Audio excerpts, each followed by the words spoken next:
Good morning. आज की video में हम पढ़ेंगे construction features of transmission and distribution line. सबसे पहले तो हम आपको ये बता दें कि इसका मतलब ये है कि किस तरीके से आप संरचना कर सकते हैं कि जो हमारी विद्युत सप्लाई है उनको हम वितरण कर सकें, हर जगह ट्रांसमिट कर सकें, उसके बारे में आपको पढ़ाया जाएगा। ठीक है दोस्तों। और होता क्या है कि वो बहुत ही मतलब ऐसा नहीं है कि एक एवरेज लाइन के लिए ही आप इस चीज़ को बनाएंगे, वो ओवर एड भी हो सकता है, बहुत ज़्यादा हो सकता है। जैसे कि आप बात करते हैं, आप बहुत सारी चीज़ें पढ़े हैं प्राइमरी सेकेंडरी को लेके कि ट्रांसमिशन लाइन किस तरीके से डिस्ट्रीब्यूट किया जाता है। आप बनाते बिजली जरूर हैं 11 किलो केवी का, पर आप उसको किस किस तरीके से वितरण करते हैं, कितना आपको देना, जैसे 33 केवी देना है या 66 केवी देना है, इस तरीके से आपको वितरण करना है। उसके लिए आपको अलग अलग चीज़ें पढ़ने हैं कि क्या क्या चीज़ें को आप यूज़ करके कितनी कैपेसिटी होगी उसकी, जो आप इतना सप्लाई दे सकते हैं, इतना पावर दे सकते हैं, ट्रांसमिट कर सकते हैं। ठीक है दोस्तों, यहाँ पे मैंने इसके इंट्रोडक्शन में बताया। उसके बाद देखिए कि जो सिरोपरि लाइनों के मुख्य अंग, मतलब ओवरहेड लाइन जो आप ट्रांसमिट कर रहे हैं, उसके कुछ मुख्य अंग है, जैसे चालक हुआ, आलंब हुआ, विद्युत रोधक हुआ, अनुप्रस्थ हुआ, अवनमन या झोल हुआ।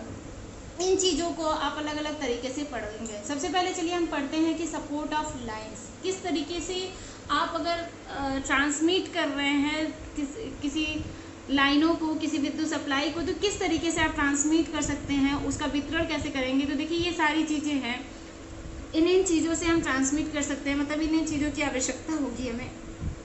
उच्च यांत्रिक सामर्थ्य की, दीर्घ आयु की, न्यून भार की, निम्न अनुरक्षण मूल्य की, निम्न मूल्य की, उद्घर्षण योग की, शुद्धता की। अब इन आलंब को दो भागों में बांटा गया है। पहला है आपका पोल्स और दूसरा है टावर। तो पोल्स किस तरीके के बनते हैं? पोल्स को कहते हैं खंभा। आप हर जगह देखे होंगे, जब भी बिजली कहीं से वायर कनेक्ट करके ट्रांसमिट किया जाता है तो वहाँ पे पोल्स यूज़ किए जाते हैं उसके सपोर्ट के लिए। तो पोल्स जो होते हैं आपके, वो लगभग 15 मीटर लंबाई तक होता है और इसके 1/6 भाग जो है ज़मीन के अंदर लगाया जाता है ताकि वो मजबूती से खड़े हो सके, और उसका उपयोग केवल हम 66 केवी के लिए कर सकते हैं। और कितने मीटर्स के लिए? 75 मीटर्स के लिए।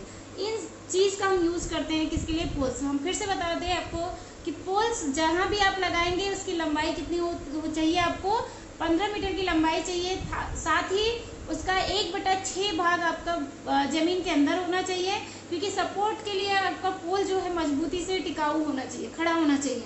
और उससे जो आप सप्लाई दे सकते हैं वो कितना दे सकते हैं? 66 केवी दे सकते हैं, जो कि 75 मीटर्स की दूरी के लिए हो सकता है। ठीक है दोस्तों, आई होप आपको ये चीज़ बहुत अच्छे से क्लियर हो गया होगा। चलिए नेक्स्ट आगे बढ़ते हैं। इसके बाद आता है कि पोल किन किन तरीकों का बना होता है। तो सबसे पहला होता है वुडन पोल।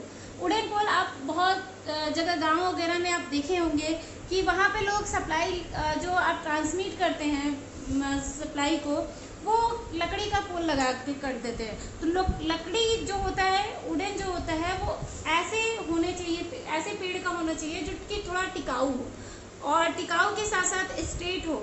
इस तरीके के इसकी आयु लगभग जो है 25 से 35 वर्ष तक की होती है लकड़ी के, क्योंकि देखते हैं आप बारिश वारिश होगी तो क्या होगा कि आपका लकड़ी जो है उसके पानी को नमी सोखेगा, जिसके कारण आपका लकड़ी सड़ जाएगा और वो खराब हो जाएगा।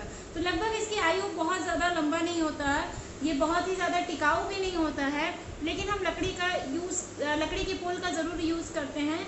गाँव वगैरह में आप पहले देखे भी होंगे। तो इसकी आयु लगभग 25 से 35 वर्ष तक की होती है, और ये जो खंभा होता है इसका उपयोग 75 मीटर्स की दूरी के लिए किया जा सकता है। साथ ही साथ ये कितने बिजली सप्लाई कर रहा होगा? 22 किलो वोल्ट की शक्ति को ये सप्लाई कर सकता है। तो आई होप आपको वुडन पोल अच्छे से क्लियर हुआ होगा। ठीक है दोस्तों, और ये जो पोल होते हैं इनको हम 2-3 तरीके से सेक्शन में बटे होते हैं। जैसे पहला होता है आपका सिंगल पोल, मतलब सिर्फ और सिर्फ आप एक वुड ले आइए और उसका 1/6 भाग आप जमीन में गाड़ दीजिए और उसके थ्रू आप ट्रांसमिट कर सकते हो। दूसरा होता है आपका ए रूप।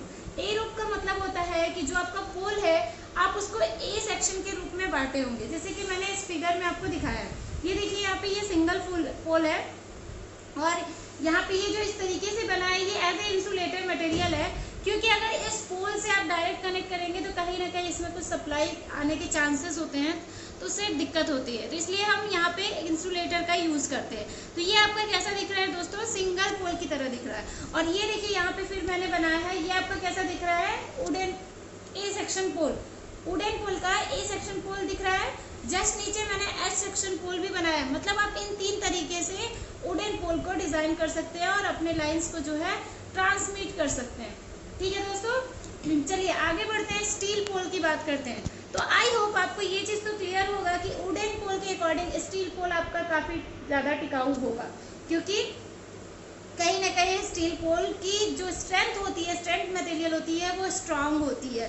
तो ये जो पोल होता है ये 200 मीटर के लंबे पातों तक के लिए तय किया जा सकता है स्टील पोल। और इसमें भी हम जो है 66 kV की लाइंस जो है इसका पारू ट्रांसमिट कर सकते हैं। साथ ही साथ ये वुडन पोल के अकॉर्डिंग काफ़ी स्ट्रॉन्ग है, इसकी आयु उसके अकॉर्डिंग थोड़े ज़्यादा होगी। इस तरीके से हम स्टील पोल का भी यूज़ कर सकते हैं। स्टील पोल के बाद आता है आपका रेल पोल। रेल पोल आप देखे होंगे रेलवे ट्रैक पर आपको अक्सर दिखते होंगे रेल पोल। ये भी जो कि रेलवे लाइन से निकाली गई पुरानी रेलों की तरह खंबे पे आपको दिखती होंगी। ये 5 प्रकार की होती हैं। फर्स्ट क्या होता है कि ये 22.5 kg, ये 30 kg का और 37 kg का होता है।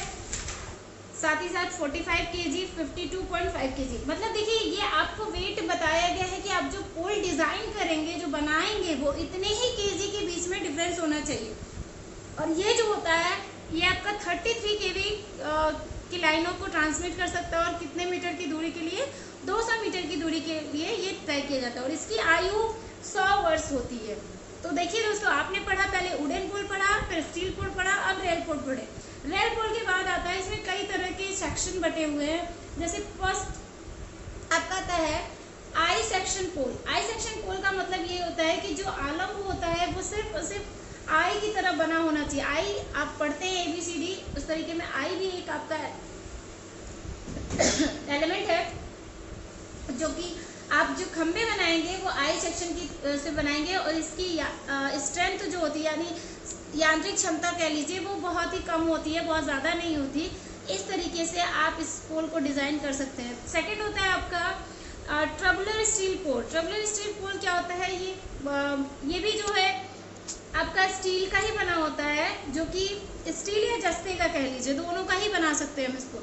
इसकी लंबाई लगभग 9 मीटर से 8.5 मीटर की होती है और ये नली के आकार की बनी होती है।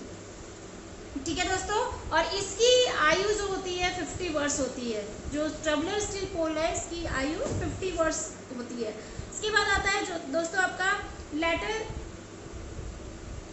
Steel poles. इसमें क्या होता है, आपके जो पोल्स होते हैं वो काफ़ी हल्के होते हैं, इसमें भार नहीं होता है। जैसे आप देखे होंगे कुछ पाइप्स आते हैं जो कि बाहर से तो वेटेड होते हैं लेकिन अंदर हॉलो होते हैं। उसी तरीके से आपका ये लेटेस्ट स्टील पोल है, जो कि ये बहुत ही हल्के होते हैं और ये भी काफ़ी टाइम तक के लिए टिकाऊ होता है। बहुत ज़्यादा तो नहीं कर सकते, लेकिन 50 वर्ष के लिए ये भी काम करता है। ठीक है दोस्तों, आई होप आपको ये भी क्लियर हो गए होंगे। चलिए नेक्स्ट आता है सीमेंट कंक्रीट के खंबे। अब आप सीमेंट कंक्रीट के खंबे हर जगह देखे होंगे जहाँ पे सीमेंट और कंक्रीट का यूज़ करके बनाया जाता है। अभी ज़्यादातर जो हमारे अभी यूज़ हो रहे हैं प्रेजेंट टाइम में, वो स्टील के ही पोल यूज़ होते हैं। इससे पहले यूज़ होते थे सीमेंट और कंक्रीट के खंबे, और उसके पहले यूज़ होते थे, जहाँ गांव वगैरह में आप देखते होंगे वहाँ पे यूज़ होते थे वुडन पोल। तो सीमेंट कंक्रीट के खंबे ये भी काफ़ी टिकाऊ होता है और इससे जो होने वाले परिवहन होते हैं, व्यय होते हैं, उन चीज़ों को बचाया जा सकता है, जो खर्च होते हैं अलग से। ठीक है, तो ये भी इस तरीके से होते हैं। और इसकी जो मानक लंबाई होती है दोस्तों, वो 7.2 मीटर से लेकर 12.75 मीटर तक होती है। लेकिन इसे लंबा कितना हम बढ़ा सकते हैं, 9.14 मीटर से 8.23 मीटर तक और ज़्यादा बढ़ा सकते हैं। और ये कितने वेटेड का होना चाहिए, 400 kg का होना चाहिए, 400 kg, या फिर इसके कार्यकर अगर भारी कर रहे हैं आप तो 190 kg तक हो सकता है। ठीक है दोस्तों, इसमें भी इसके 2 पार्ट आते हैं कि किन किन तरीकों से बनाया जाता है। तो फर्स्ट है आपका दाबयुक्त सीमेंट कंक्रीट के खंबे और दूसरा है उपोद्बलित सीमेंट कंक्रीट के खंबे। तो दाबयुक्त मतलब होता है कि प्रेशराइज करना। जैसे कि आप देखिए मैंने यहाँ पे ऐसे ग्राफ बनाए हैं। PCC का मतलब होता है दोस्तों कि ये होता है आपका पेन सीमेंट कंक्रीट होता है। ठीक है दोस्तों, ये क्या होता है आपका प्लेन सीमेंट कंक्रीट होता है। प्लेन सीमेंट जो कि सिर्फ और सिर्फ सीमेंट हो, उसके अलावा और कुछ नहीं होता। प्लेन सीमेंट की कंक्रीट की बात की जाती है। और यहाँ देखिए ये जो इस तरीके से हमने बनाया है ये इंसुलेटिंग मटेरियल है। तो इस तरीके से दाब युक्त मतलब ये प्रेशर जो होता है नीचे की तरफ ज़मीन में, यहाँ पे जो मैंने इस तरीके से बनाया है ये सारी चीज़ें, ये देखिए नीचे ज़मीन में गड़ा हुआ है और इसको दाब मतलब प्रेशर करके हम ऊपर की तरफ इसको बना रहे हैं। तो ये क्या होता है प्रेशर सीमेंट कंक्रीट पोल। सेकेंड होता है आपका reinforce cement concrete. Reinforce cement concrete में क्या होता है कि इसकी मैकेनिकल स्ट्रेंथ जो होती है वो बहुत ही अधिक होती है। क्या होता है दोस्तों, इसका जो मैकेनिकल स्ट्रेंथ होता है वो बहुत ही अधिक होता है और इसका मूल्य भी खंभों की अपेक्षा जो होता है अधिक होता है। क्योंकि अगर आप स्ट्रेंथ बढ़ाएंगे तो उसके मूल्य में भी कुछ ना कुछ बेनिफिट आएंगे, कुछ ना कुछ ज़्यादा आपको दिखेगा। तो अगर इसकी मैकेनिकल स्ट्रेंथ ज़्यादा है तो इसके जो है प्राइस भी ज़्यादा होंगे। और ये भी खंभे जो है ये जो बनाए जाते हैं ये एच पारूपी बनाए जाते हैं। जैसे मैंने आपको पीछे सेक्शन में दिखाया कि किस तरीके से डिज़ाइन किए जाते हैं, तो ये एच पारूपी के रूप में डिज़ाइन किए जाते हैं। ठीक है दोस्तों, इसके बाद नेक्स्ट टॉपिक आपका आता है कंडक्टर। तो कंडक्टर आप सभी को पता है क्या होता है कि जिसमें करंट आपकी आसानी से फ्लो कर सके, ये तो नॉर्मल चीज़ है। यहाँ पे जो हम यूज़ करते हैं ट्रांसमिशन एंड डिस्ट्रीब्यूशन के लिए वही चीज़ है कि विद्युत ऊर्जा को एक स्थान से दूसरे स्थान तक किसी के माध्यम से पहुँचाया जा सकते हैं। और इसमें जो ओवरहेड चीज़ें होती हैं कि मतलब बहुत ज़्यादा चालक की मूल्य लाइन यानी जो कि बहुत ज़्यादा कंडक्टर की लाइनें होती हैं चालक की, वो सावधानी पूर्वक आसानी से प्रवाहित किया जा सके, इन सारी चीज़ों को ध्यान दें। तो इसमें क्या होता है कि एक आदर्श चालक की विशेषताएं क्या क्या हो सकती हैं, इसमें अधिकतम विद्युत चालकता हो और साथ ही इसकी उच्च तन्यता ताकत है ताकि यह आंतरिक तनाव को सामना कर सके। इसके अलावा है इसमें कम से कम विशिष्ट गुरुत्व हो और यानी वजन इकाई मात्रा सब कुछ इसमें चाहिए। अन्य कारकों का त्याग किए बिना इसकी लागत कम से कम हो।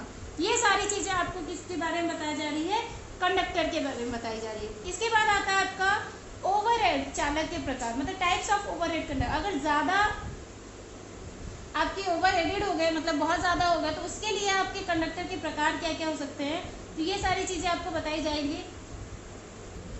ठीक है दोस्तों, तो और ओवरहेड चालक के प्रकार के बारे में बात कर रहे थे। तो इसमें क्या होता है कि अगर आपकी जो लाइन सपोर्ट होती है उसको अगर आप पृथक कर रहे हैं तो लाइन आलम्ब और चालकों के मध्य में जो है एक इंसुलेटर मटेरियल का उपयोग किया जाता है जिसकी कि हम उसको अलग अलग कर सकें। साथ ही साथ इसकी विद्युत शक्ति केवल एक ही दिशा से जुड़ी हो, एक ही दिशा में जा सकती है। ऐसा नहीं कि आप एक दिशा में भेजिए फिर दूसरी दिशा में भेज दिए, तो ये भी चीज़ें नहीं होती हैं, ये सिर्फ एक ही दिशा में हो सकती हैं। और इसके कुछ लक्षण भी होते हैं जैसे कि इसकी mechanical strength, high dielectric strength, high resistivity, no effect of temperature variation, non porous material, free from impurity. ये सारी चीज़ें देखनी होती है आपको। इसके अभिलक्षण होते हैं, कैरेक्टरिस्टिक होते हैं कि किस तरीके से आप ओवरहेड कंडक्टर अगर फ्लो कर रहे हैं तो ये सारी चीज़ें आपको ध्यान देनी होगी कि क्या आप जिस पोल से भेज रहे हैं उसका मैकेनिकल स्ट्रेंथ स्ट्रांग है या नहीं है, उसकी डाई इलेक्ट्रिसिटी स्ट्रांग है या नहीं है, ये सारी चीज़ें आपको ध्यान देनी होगी। साथ ही साथ इसके बाद आता है दोस्तों AAC। ये सब चीज़ें क्या है कि ये इन सब मटेरियल का बना होता है, जैसे ऑल एल्युमिनियम कंडक्टर कि जो आप मटेरियल यूज़ किए हैं वो पूरी तरीके से क्या है, ऑल एल्युमिनियम मतलब एल्युमिनियम का ही बना है। तो इसके लिए आपको क्या क्या ज़रूरत हो सकती है दोस्तों, इसमें किसी उच्च श्रेणी की तुलना में कम ताकत और प्रति झोल की लंबाई अधिक होनी चाहिए और इसका उपयोग कम अवधि के लिए किया जा सकता है, यानी यह वितरण स्तर पर लागू होता है। इसका उपयोग आप कम के लिए करेंगे, ज़्यादा के लिए नहीं करेंगे। अगर ज़्यादा के लिए करते हैं तो फिर ये वितरण के लिए नहीं हो पाएगा, इससे दिक्कतें आने लगेंगी आपको।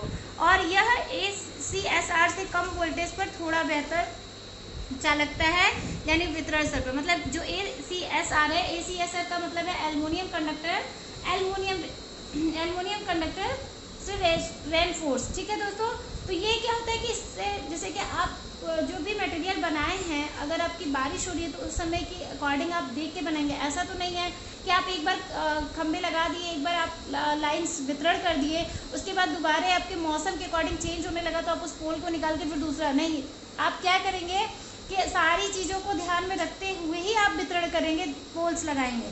उसके साथ ही साथ दोस्तों ACSR के लागत क्या है, AAC के बराबर ही होता है। और उसके बाद आता है दोस्तों आपका ACAR यानी एल्युमिनियम कंडक्टर एल्युमिनियम रेंफोर्स। ये क्या होता है कि ये ओवर हेड ट्रांसमिशन के साथ साथ वितरण लाइनों में भी किया जाता है। मतलब आप ज़्यादा से ज़्यादा ट्रांसमिशन भी कर सकते हैं और उसके साथ साथ आप इसका वितरण भी कर सकते हैं। और यह सबसे अधिक विस्तार में हो सकता है, मतलब बहुत ज़्यादा आप इसको फैला सकते हैं। ओके दोस्तों, आई होप आपको बहुत ही अच्छे से क्लियर हुआ होगा। ठीक है, ओके दोस्तों, थैंक यू।